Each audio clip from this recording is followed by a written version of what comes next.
Now Paris, Rome, and Istanbul get visitors galore. When ranked, you'll find the three of them at numbers 2 through 4.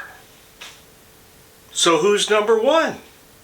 Stay tuned to find out the most visited city in Europe and 10 reasons why you should go there.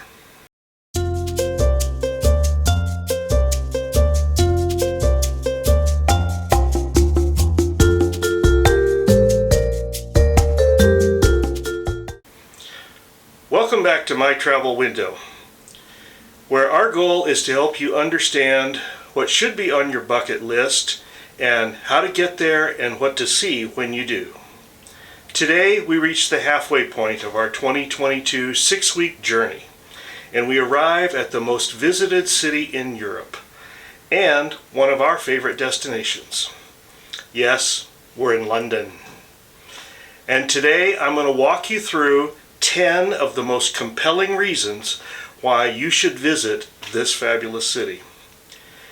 We've been fortunate enough to visit London on 3 separate occasions starting in 2015. And the pictures and videos that you see on this video are going to be footage from each of those 3 trips. So without further ado, let's get into the 10 reasons. Number 1, palaces. Buckingham and Kensington. So, okay, I cheated a little bit. So what I've done is picked 10 features that have multiple parts. So when you get done, there's going to be maybe close to 20 actual geographical places, but they represent different features, and in many cases you can choose either one of these. So first I'm going to start with palaces. There's 2 famous palaces in London. There's Buckingham Palace, which is the official residence of the monarch. For 70 years it was home to Queen Elizabeth, and now it's home to her son, King Charles. Located in the very heart of London, this star attraction brings thousands of people every year. I recommend arriving early for the changing of the guards ceremony. So, to be fair, there are 2 types of guards at Buckingham Palace. There's the ceremonial guards that you see in the fancy hats, which don't have loaded guns, and there are actual guards who patrol the grounds with automatic weapons. It will be crowded if you come for the changing of the guards ceremony. It happens daily in June and July. It happens 4 times a week the rest of the year. So check and make sure you can attend one of those. Tours of the palace are available in selected dates, July to October. We recommend you purchase a tour that includes the royal gardens as well. It's not very much more money, and you'll really enjoy it. Pictures are not allowed inside for security reasons. I was stunned to see that the back of the palace is strikingly different from the front. It's warm and inviting in contrast to the stone prison guard look of the front. It opens onto a huge park-like setting that is surrounded by a very serious security wall. The garden tour is more like a park tour with hundreds of species of plants and flowers. Now, located about 2 miles away is Kensington Palace, the home of various other members of the royal family. The tour of Kensington features the portions of the house that tell the story of Queen Victoria as a young child, and also the story of the co-rulers William and Mary. It's a very educational and fun tour that even includes a touch of dress-up if you so choose, which I did. Grounds are also fascinating. Number 2, parks. Each of the 2 palaces that I just mentioned is located at the edge of a large urban park. Hyde Park, next to Kensington, is about half the size of Central Park and has a wide open feel. St. James Park is wedged between Parliament and Buckingham in more central London. It's a very picturesque showcase park that features an extensive collection of plants and birds imported from all corners of the British Commonwealth.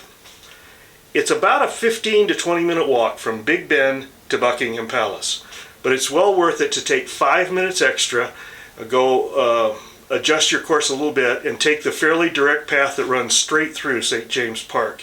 You will not regret it. It's also a lovely place for an outdoor lunch. Number 3, cathedrals. So just like there's two palaces, just like there's two major parks, there are two major cathedrals. Next to Parliament is the venerated Westminster Abbey, location for many royal weddings and funerals, and somewhat creepily, the final resting place of virtually every royal monarch for 700 years, from perhaps 1,000 and something to about 1,700 and something, as well as scores of famous Englishmen. You might recognize some of these names. Isaac Newton, Laurence Olivier, Sir Charles Barry, he's the architect of the Houses of Parliament, Charles Darwin, David Livingstone, Charles Dickens, Geoffrey Chaucer, Rudyard Kipling, the list goes on and on.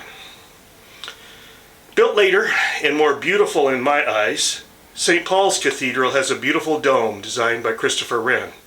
It's pretty on the inside, but my favorite part was the trek up to the top of the dome, from which you can see dazzling views of the neighborhood. To the side of St. Paul is a street that leads to Millennium Bridge, a walking bridge that spans the Thames River. My favorite photos of St. Paul's are the ones from this bridge at night. You won't forget the experience, as you can see here. Number 4, Tower Bridge and the River Thames. While we're on the subject of bridges and the River Thames, now it looks like it should be pronounced Thames, but it's pronounced Thames, T-E-M-S. Our next landmark is the Tower Bridge. It's named for its proximity to the Tower of London, which we're going to come to next. Tower Bridge has a center section, which raises to allow passage of tall ships, and its most notable feature is the walkway over the roadway. It's complete with a glass floor that freaks out some people, including my wife, but since the literature says it will support multiple elephants, I figured I was safe. By the way, London has a great hop-on hop-off bus system, and some of the tickets include a boat tour of the Thames from which you can get great views of the architecture of the city and particularly this bridge. It was a very low-cost addition to the tour price and well worth it. Number 5, the Tower of London. Tower of London is a walled fortress that's almost 1,000 years old. The most famous display is the crown jewels, protected by the Queen's own bodyguards, the Beefeaters.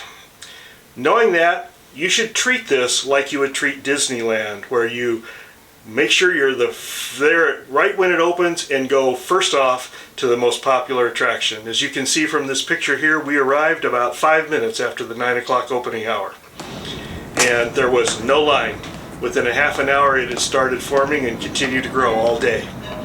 And that's despite the fact that once inside they put you on a moving sidewalk to keep the crowd moving past the crown jewels. The rest of the tower is a vast multi-building museum which focuses on war aspects of the British Empire. And so it focuses on torture, death, imprisonments, hauntings, and armaments. It has a... I can explain it easily. I stood by him, yes. I kept him on the throne, yes. And did he thank me? No. He didn't give me a thing. Didn't give me any land. Didn't give me any new titles. He didn't even give me any money. Number 6, museums. Just like everything else, there's 2 very famous museums within London. Actually, there's more, but I'm going to focus on the British Museum and the Museum of Natural History. While the Tower of London represents the history of the British Isles, the British Museum is on the short list of the most famous museums of the world. It has world-famous artifacts like the original Rosetta Stone. It has archaeological displays that are massive and original from Egypt, from Athens, from other parts of the Middle East. It's fabulous. The Museum of Natural History is famous for its gigantic whale in the ceiling, the skeleton of a whale. It's an interesting sight and interesting architecture in the building. Before I continue to the last 4 reasons to visit London, let me invite you to subscribe to my channel. It doesn't cost anything. You don't have to subscribe to YouTube.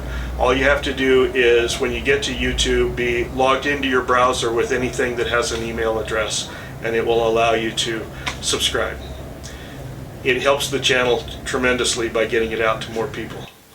Number 7, the London Eye. Of all attractions I list, this is the newest. It's a giant Ferris wheel that was added to London as a welcome to the new millennium. It's been continuous operation since March of 2000 under various private owners. It moves very slowly. It takes about 30 minutes to make a complete loop. And since it costs between $30 and $40 to get on, you realize you're paying $1 a minute for the experience. And it's the kind of thing that everybody should do once. You get great views of the city, and it's a great experience as you go through. And you can see from the inside, it's not what you would normally think of from the inside of a Ferris wheel. Number 8, Parliament. Of course, one of the views you can see from the eye and from almost anywhere along the banks of the River Thames in London is the Parliament building. On the one side of the building, one end is Big Ben, maybe the most famous landmark in London, and on the other end is the Royal Entrance, which is where the monarch enters when they come to visit Parliament.